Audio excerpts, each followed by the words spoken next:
Welcome back. Darshan and ಗ್ಯಾಂಗ್ನ ಕ್ರೌರ್ಯದ ಬಗ್ಗೆ ನಟ ಚೇತನ್ ಕಿಡಿಕಾರಿದ್ದಾರೆ. ಈ ಕ್ರೌರ್ಯವನ್ನ ಯಾರೂ ಕೂಡ ಒಪ್ಪೋಕ್ ಸಾಧ್ಯ ಇಲ್ಲ. ರೇಣುಕಾಸ್ವಾಮಿಯನ್ನ ವಾಪಸ್ ಕರೆತರೋಕ್ಕಾಗತ್ತಾ? ರೇಣುಕಾಸ್ವಾಮಿ ಕುಟುಂಬಕ್ಕೆ ನ್ಯಾಯ ಸಿಗಲಿ ಅಂತ ನಾವು ಪ್ರಾರ್ಥನೆ ಮಾಡ್ಬೋದಷ್ಟೇ ಅಂತ ಹೇಳಿ ನಟ ಚೇತನ್ ರಿಪಬ್ಲಿಕ್ ಕನ್ನಡಕ್ಕೆ ಪ್ರತಿಕ್ರಿಯೆ ನೀಡಿದ್ದಾರೆ.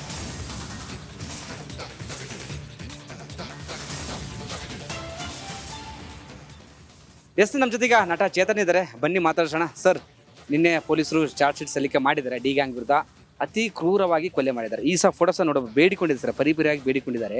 ಆದರೂ ಕ್ರೂರವಾಗಿ ಕೊಲೆ ಮಾಡಿದ್ದಾರೆ. ನೀವು ಸಮಾನತೆ ಬಗ್ಗೆ ಮಾತಾಡ್ತೀರಿ. ಈ ಒಂದು ವಿಚಾರಕ್ಕೆ ಸರ್ ಏನು ಹೇಳ್ತೀರಿ ಅಂತ? ಈ ಒಂದು ಕೊಲೆ ಪ್ರಕರಣ, ರೇಣುಕಾಸ್ವಾಮಿ ಕೊಲೆ ಪ್ರಕರಣ ಕರ್ನಾಟಕದ ಮೂಲೆ ಅಷ್ಟೇ ಅಲ್ಲದೆ ದೇಶದಲ್ಲಿ ಮೂಲೆನೂ ಎಲ್ಲ ಕಡೆ ಎಲ್ಲ ಮನುಷ್ಯರು ಖಂಡಿಸಿದ್ದಾರೆ. ಇದು ಯಾರು ಕೂಡ ಇದನ್ನು ಸಮರ್ಥಿಸ್ಕೊಳ್ಳೋಕ್ಕೆ ಸಾಧ್ಯ ಇಲ್ಲ. 4000 ಪೇಜ್ ಚಾರ್ಜ್ ಶೀಟ್ ಮಾಡಿದ್ದಾರೆ ಅಂದರೆ ಇದರಲ್ಲಿ ಪೊಲೀಸು ಭಾಳ ಗಟ್ಟಿಯಾಗಿ ಕಾನೂನು ಪ್ರಕಾರ ಸಾಕ್ಷ್ಯಾಧಾರದಿಂದ ನೋಡ್ಕೊಂಡು ಯಾವ ಇನ್ಫ್ಲೂಯೆನ್ಸ್ ಇಲ್ಲದೆ ಜಗದೆ ಬಗದೆ ಅದನ್ನು ನ್ಯಾಯ ಒದಗಿಸ್ಬೇಕು ಅಂತ ಮಾಡ್ತಾ ಇದ್ದಾರೆ. ಈ ವಿಚಾರಗಳಲ್ಲಿ ನಮಗೆ ಕ್ಯಾಮ್ರಾಗಳು, ಮೀಡಿಯಾಗಳು, ಜನಸಾಮಾನ್ಯರು ಎಲ್ಲರೂ ಕಣ್ಣಿಟ್ಟು ನೋಡ್ತಾ ಇದ್ದಾರೆ. ಸೊ ಅವರು ಲಾ ಆ್ಯಂಡ್ ಆರ್ಡರ್ ಫಾಲೋ ಮಾಡ್ತಾ ಇದ್ದಾರೆ. ಆದರೆ ನಮಗೆ ಎಷ್ಟೋ ಪೊಲೀಸ್ ಕೇಸ್ಗಳಲ್ಲಿ ಕ್ಯಾಮ್ರಾಗಳು ಇರಲ್ಲ. ಅವರು ಬಡವರಾಗಿರ್ತಾರೆ, ಅವರು ತಳ ಸಮುದಾಯದವರಾಗಿರ್ತಾರೆ, ಅವರು ಮಹಿಳೆಯರಾಗಿರ್ತಾರೆ, ಅವರು ಅಲ್ಪಸಂಖ್ಯಾತರಾಗಿರ್ತಾರೆ. ಇವ್ರ ಮೇಲೂ ಕಾನೂನು ಫಾಲೋ ಮಾಡೋ ಪೊಲೀಸ್ ಸಿಸ್ಟಮ್ ನಮಗೆ ಬೇಕು. ಈ ಪೊಲೀಸ್ ಸಿಸ್ಟಮ್ಮು ಇವ್ರ ಮೇಲೆ ಮಾತ್ರ ಅಸ್ತ್ರ ಬಿಟ್ಬಿಟ್ಟು ಪೊಲೀಸ್ ರಾಜ ಆಗೋದು ನಮಗೆ ಬೇಡ. ನನಗೂ ಕೂಡ ಎಷ್ಟೋ ಸಲ ಹೊಡೆದಾಕಿದ್ದಾರೆ ಪೊಲೀಸರು. ನನಗೂ ಕೂಡ ಎಷ್ಟೋ ಸಲ 10 ಗಂಟೆ ಹೊತ್ತು ಕಾಲ ನನ್ನ ಕಿಡ್ನ್ಯಾಪ್ ಮಾಡಿಬಿಟ್ಟು ಜೈಲಿಗೆ ಹಾಕಿದ್ದಾರೆ. ಇವೆಲ್ಲ ನಡೆಯುತ್ತೆ. ನನಗಾಗಿದ ಅನ್ಯಾಯ ಅಂದ ತಕ್ಷಣ ನಾನು ಒಬ್ಬಂದೇ ಅನ್ಯಾಯ ಅಂತ ಹೇಳ್ತಾ ಇಲ್ಲ, ಎಷ್ಟೋ ಜನಕ್ಕೆ ಅನ್ಯಾಯ ಆಗ್ತಾ ಇರುತ್ತೆ. ಅದೇ ರೀತಿ ನಮ್ಮ ಸೈದ್ಧಾಂತಿಕ ವಿರೋಧಿಗಳು ಕೂಡ ಅವ್ರು ಆರೋಪ ಮಾಡ್ತಾರೆ. ಅದೇ ವ್ಯಕ್ತಿ ಯಾರು ನನಗೆ 10 ಗಂಟೆ ಪ್ರೋಟೋಕಾಲ್ ಮುರಿದು ನನ್ನನ್ನು ಕಿಡ್ನ್ಯಾಪ್ ಮಾಡಿದ್ರು ಅವ್ರ ಮೇಲೆ ಬಟ್ಟೆ ಬಿಚ್ಚು ಒಡಿಸಿದ್ದಾರೆ, ಬಾಯಿ ಬಂದು ಮಾತಾಡಿದ್ದಾರೆ ಅಂತ ಒಂದು ಆರೋಪ ಇದೆ. ನಾವು ಇದನ್ನು ಯಾರಿಗೇ ಮಾಡಿದ್ರು ಪೊಲೀಸು ಇದನ್ನು ಖಂಡಿಸ್ತೀವಿ. ಕ್ರೂರವಾಗಿ ಕೊಲೆ ಮಾಡಿದ ಅವ್ನು ಬೇಡಿಕೊಂತಾನೆ ಬಿಡಿ ಅಂತ 17 ಜನ ಮುರುಗಿ ಹತ್ಯೆ ಮಾಡ್ತಾರೆ ಅಂದ್ರೆ ಸರ್ ಏನು ಸರ್ ಅಂತ? ನೋಡಿ, ರೇಣುಕಾಸ್ವಾಮಿಯವ್ರ ವಿಚಾರದಲ್ಲಿ ನಾವು ಯಾರು ಕೂಡ ಇದನ್ನು ಸಮರ್ಥಿಸ್ಕೋ ಪ್ರಶ್ನೆ ಇಲ್ಲ. ಇದು ನಮಗೇನೇ ಇದ್ರು ಯಾವ ಇನ್ಫ್ಲೂಯೆನ್ಸ್ ಇಲ್ಲದೆ ನ್ಯಾಯ ತಲುಪಿಸ್ಬೇಕು. ಪೊಲೀಸ್ ವ್ಯವಸ್ಥೆ ನಮಗೆ ಈ ವಿಚಾರದಲ್ಲಿ ಎಷ್ಟು ಒಂದು ಗಟ್ಟಿಯಾಗಿ ಪ್ರೋಟೋಕಾಲ್ ಮುಖಾಂತರ ಫಾಲೋ ಮಾಡಿದಾರಲ್ಲ, ಎಲ್ಲ ವಿಚಾರಗಳಲ್ಲೂ ಕೂಡ ಯಾರದೇ ಸಮಸ್ಯೆ ಆದರೂ ಗೈಡ್ಲೈನ್ಸ್ ಫಾಲೋ ಮಾಡಿ. ನಮ್ಮ ಕಾನೂನು ಭಾಳ ಗಟ್ಟಿ ಇದೆ. ಬಟ್ ಆ ಕಾನೂನನ್ನು ಉಲ್ಲಂಘನೆ ಮಾಡೋ ವ್ಯವಸ್ಥೆ ಸರ್ಕಾರಗಳಾಗಬಾರ್ದು, ಕಾನೂನು ಉಲ್ಲಂಘನೆ ಮಾಡೋ ಪೊಲೀಸರಾಗಬಾರ್ದು. ಪ್ರಭಾವ ಹಣದಿಂದ ನಮಗೆ ನ್ಯಾಯ ತಪ್ಪಿಸೋದಾಗಬಾರ್ದು. ಯಾವುದೇ ಮನುಷ್ಯ ತಪ್ಪು ಮಾಡಿದ್ರೆ ಅದಕ್ಕೆ ಸಕ್ಕಂತೆ ಆ ನ್ಯಾಯ ಬರೋ ಒಂದು ವ್ಯವಸ್ಥೆ ಬರಬೇಕು. ಈ ಒಂದು ಫೋಟೋ ನೋಡಿ ಅವ್ರ ಕುಟುಂಬಸ್ಥರು ತುಂಬ ರೋದನೆ, ಯಾಕಂದರೆ ಅಷ್ಟು ಆ ಒಂದು ಕ್ರೂರತೆ ಆ ಒಂದು ಫೋಟೋದಲ್ಲಿ ಕಂಡು ಬಂದಿದೆ ಅಂತ. ಖಂಡಿತ ಇದು ಭಾಳ ದುಃಖ ಆಗುತ್ತೆ. ಆ ಫೋಟೋ ನೋಡಿದಾಗ, ಆ ಎಕ್ಸ್ಪ್ರೆಷನ್ ನೋಡಿದಾಗ, ಆ ಬೇಡ್ಕೊತಿರೋದು ನೋಡಿದಾಗ ನಾವು ಭಾಳ ನೋವಾಗುತ್ತೆ. ಅದರಲ್ಲಿ ನಮಗೆ ನಮಗೆ ಈ ಒಂದು ಅಸಮಾನತೆ, ಹಿಂಸೆ ಇರೋ ವ್ಯವಸ್ಥೆ ಇದು ಎಷ್ಟೋ ಒಂದು ರೀತಿ ಸೈಕಲಾಜಿಕಲ್, ಎಮೋಷನಲ್, ವ್ಯವಸ್ಥಿತ ಹಿಂಸೆ ಮತ್ತು ದೈಹಿಕವಾದ ಹಿಂಸೆನೂ ನಾವು ಸಿನಿಮಾದಲ್ಲಿ ಭಾಳ ಪ್ರಚೋದನೆ ಮಾಡ್ತೀವಿ, ಭಾಳ ವೈಭವೀಕರಿಸ್ತೀವಿ. ನಮಗೆ ದೊಡ್ಡ ಮಟ್ಟಕ್ಕೆ ಒಂದು ಅಹಿಂಸಾವಾದ ಸಮಾಜ ಬೇಕು. ನಮಗೆ ದೊಡ್ಡ ಮಟ್ಟಕ್ಕೆ ನಮಗೆ ಬದಲಾವಣೆ, ಸುಧಾರಣೆ ದೊಡ್ಡ ಮಟ್ಟಕ್ಕೆ ಬೇಕು. ಇದನ್ನೆಲ್ಲ ನಾವು ಮುಂದುವರ್ಸೋಣ. ಈ ಥರ ರೇಣುಕಾಸ್ವಾಮಿ ಅವ್ರ ಕುಟುಂಬಕ್ಕೆ ನಮಗೆ ನೋವಾಗಿದೆ. ರೇಣುಕಾಸ್ವಾಮಿ ಸಾವಿಂದ ಎಷ್ಟೋ ಒಂದು ದೊಡ್ಡ ಮಟ್ಟದ ಬದಲಾವಣೆ ಆಗಲಿ ಸಮಾಜದಲ್ಲಿ. ಇಂಥ ಪೊಲೀಸು ಒಂದು ಗಟ್ಟಿಯಾಗಲಿ, ಇಂಥ ಕ್ರೂರತೆ ಮಾಡೋ ಯಾವುದೇ ವ್ಯಕ್ತಿ ಮೇಲೆ ಗಟ್ಟಿಯಾದ ಕ್ರಮ ಆಗಲಿ ಅಂತ ಹೇಳ್ತೀವಿ. ಈ ಸಾವು ಬರೀ ಒಂದೇ ಸಾವು ಆಗಬಾರ್ದು. ಈ ಸಾವು ಇನ್ನು ದೊಡ್ಡ ಮಟ್ಟದ ಸಾಮಾಜಿಕ ಜಾಗೃತಿ ಆಗಿ ಪೊಲೀಸ್ ಬದಲಾವಣೆ ಆಗೋ ಕೇಳ್ತೀವಿ. Thank you sir. Thank you Veeresh. Yes, ಇದಿಷ್ಟು ನಟ ಚೇತನ್ ಅವರ ಮಾತಾಗಿತ್ತು. ಕ್ಯಾಮ್ರಾ ಪರ್ಸನ್ ಕೃಷ್ಣ ಜೊತೆ ವೀರೇಶ್, ರಿಪಬ್ಲಿಕ್ ಕನ್ನಡ, ಬೆಂಗಳೂರು.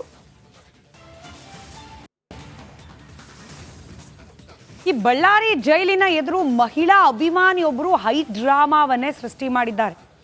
ಜೈಲು ಒಳಗಡೆ ದರ್ಶನ್ ಚಾರ್ಜ್ ಶೀಟ್ ಸಬ್ಮಿಟ್ ಆದ ನಂತರದಲ್ಲಿ ಪತ್ನಿ ಬರಲಿ, ಮನೆ ಊಟ ತರಲಿ ಅಂತ ಹೇಳಿ ಕಾಯ್ತಾ ಕೂತಿದ್ರೆ ಈತ ನಾನೇ ಮದುವೆ ಆಗ್ತೀನಿ ಅಂತ ಹೇಳಿ ಒಬ್ಬರು ಮಹಿಳಾ ಅಭಿಮಾನಿ ಅಂತ ದರ್ಶನ್ ನೋಡೋಕೆ ಬಂದಿದ್ದಾರೆ. ಈ ಮಹಿಳಾ ಅಭಿಮಾನಿ ಸಂಬಂಧಿಕರಿಗೆ ಅಷ್ಟೇ ಚಾನ್ಸ್ ಅಂದರೂ ಕೂಡ ನಾನು ಮದುವೆ ಆಗ್ತೀನಿ ಅಂತಿದ್ದಾರಂತೆ.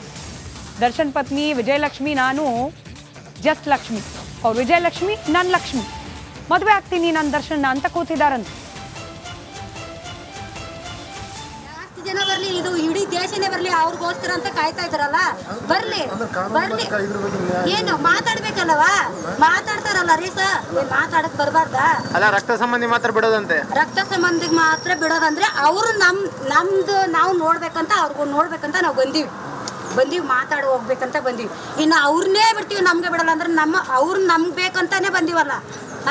ಇವಾಗ ಅವರು ನಮಗೆ ಬೇಕಂತಾನೆ ನಾವು ಬಂದೀವಿ. ನಮಗೂ ಬಿಡ್ಬೇಕು, ಅವಕಾಶ ಮಾಡಿಕೊಡ್ಬೇಕು. ಆಯ್ತಾ ಹೋಗಿ ನೋಡಿ ಮಾತಾಡಿ ಬರ್ಬೇಕು ನಾನು ಒಬ್ಬಕ್ಕೆ ಬಂದಿದ್ದೀನಿ ನಾನು ಬಂದಿದ್ದೀನಿ ಯಾರೂ ಕಳಿಸಿಲ್ಲ ನನ್ನ ಯಾವುದೇ ವಿಷಯ ನನ್ನ ಹತ್ರ ಏನಿಲ್ಲ.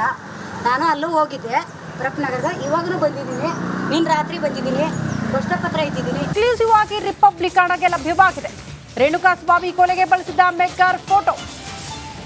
ರೇಣುಕಾಸ್ವಾಮಿ ಮೇಲಿನ ಹಲ್ಲೆ ಯಾವ ರೀತಿಯಾಗಿತ್ತು, ನಂತರ ಎಲೆಕ್ಟ್ರಿಕ್ ಮೆಕ್ಕರ್ನಿಂದ ಆತನಿಗೆ ಶಾಕ್ ನೀಡಿ ಕೂಡ ಚಿತ್ರ ಹಿಂಸೆ ನೀಡಲಾಗಿತ್ತು ಅನ್ನುವಂತಹ ವಿಚಾರ ಇತ್ತಲ್ಲ, ಅದಕ್ಕೆ ಸಂಬಂಧಪಟ್ಟಂತಹ ಮೆಕ್ಕರ್ ಅದರ ದೃಶ್ಯ ರಿಪಬ್ಲಿಕನದಲ್ಲಿ ರೇಣುಕಾಸ್ವಾಮಿ ಮೇಲಿನ ಹಲ್ಲೆಗೆ ಸಾಕ್ಷಿಯಾಗಿದೆ. ಈ ಲಾಠಿ ಕೂಡ ದರ್ಶನ್ ಅವರ ಮನೆಯಲ್ಲಿ ಒಂದು ಲಾಠಿಯನ್ನ ಕೂಡ ಪೊಲೀಸರು ವಶಕ್ಕೆ ಪಡೆದುಕೊಂಡ್ರು. ಆ ಲಾಠಿ ಯಾವ್ದು ಗೊತ್ತಾ? ರೇಣುಕಾಸ್ವಾಮಿ ಮೇಲೆ ಹಲ್ಲೆ ಆದಂತ ಸಂದರ್ಭದಲ್ಲಿ ಬಳಕೆ ಆದಂತ ಲಾಠಿ. ಆ ಲಾಠಿ ಮೇಲೆ ಕೂಡ ರೇಣುಕಾಸ್ವಾಮಿಯ ರಕ್ತದ ಕಲೆ ಅಂಟಿತ್ತು ಅನ್ನೋದು FSL ರಿಪೋರ್ಟ್ ಇಂದ ಸ್ಪಷ್ಟವಾಗಿತ್ತು. ಈಗ ದೃಶ್ಯ ಸ್ಕ್ರೀನ್ ಮೇಲೆ ಏನು ಗಮನಿಸ್ತಾ ಇದೀವಿ, ಇದೇ ಎಲೆಕ್ಟ್ರಿಕ್ ಮೆಕ್ಕರ್. ಈ ಎಲೆಕ್ಟ್ರಿಕ್ ಮೆಕ್ಕರ್ನ ದೃಶ್ಯ ಏನು ನೋಡ್ತಾ ಇದೀವಿ, ಇದೇ ಮೆಕ್ಕರ್ನಿಂದ ರೇಣುಕಾಸ್ವಾಮಿಗೆ ಶಾಕ್ ನೀಡಿ ಚಿತ್ರ ಹಿಂಸೆ ನೀಡಲಾಗಿತ್ತು ಅಂತ.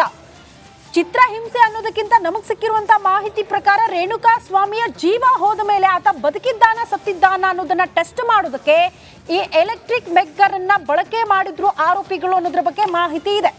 ಹಾಗಾಗಿ ಇದೇ ಎಲೆಕ್ಟ್ರಿಕ್ ಮೆಕ್ಕರ್ ಆತನಿಗೆ ಶಾಕ್ ನೀಡಲಾಗಿತ್ತು. ಸೊ ಅದು ಕೂಡ ಈಗ ವಶಕ್ಕೆ ಪಡೆದುಕೊಂಡಿದ್ದಾರೆ. ಇದು ಕೂಡ ಸಾಕ್ಷ್ಯ ರೇಣುಕಾಸ್ವಾಮಿ ಕೊಲೆ ಪ್ರಕರಣಕ್ಕೆ ಸಂಬಂಧಪಟ್ಟಂತೆ ಅದರ ಎಕ್ಸ್ಕ್ಲೂಸಿವ್ ದೃಶ್ಯ ಸ್ಕ್ರೀನ್ ಮೇಲೆ ರಿಪಬ್ಲಿಕನ್ ತೋರಿಸ್ತಾ ಇದೆ.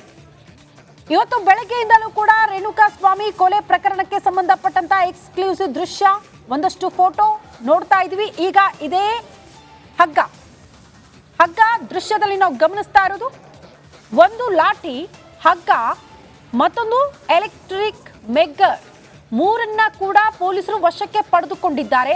ಆ ದೃಶ್ಯಗಳನ್ನ ನಾವು ಗಮನಿಸ್ತಾ ಇದೀವಿ. ಅದೆಲ್ಲವೂ ಕೂಡ ಪೊಲೀಸರು ಸಾಕ್ಷ್ಯಗಳಾಗಿ ಪರಿಗಣಿಸಿರುವ ವಸ್ತುಗಳು.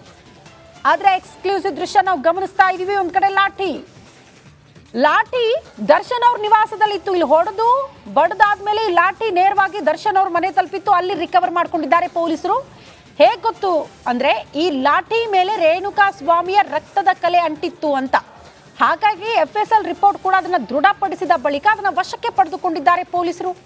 ಒಂದು ಕಡೆ ಲಾಠಿ, ಮತ್ತೊಂದು ಕಡೆ ಹಗ್ಗ, ಮತ್ತೊಂದು ಕಡೆ ಎಲೆಕ್ಟ್ರಿಕ್ ಮೆಕ್ಕರ್.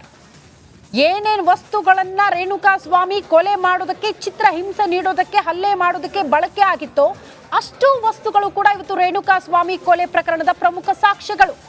ಇದೆಲ್ಲವೂ ಕೂಡ ಸಾಕ್ಷ್ಯ ಹೇಳ್ತಾ ಇದೆ ರೇಣುಕಾಸ್ವಾಮಿ ಕೊಲೆ ಬಗ್ಗೆ. ಎಲ್ಲವೂ ಕೂಡ ಚಾರ್ಜ್ ಶೀಟ್ ನಲ್ಲಿ ಉಲ್ಲೇಖ ಆಗಿದೆ.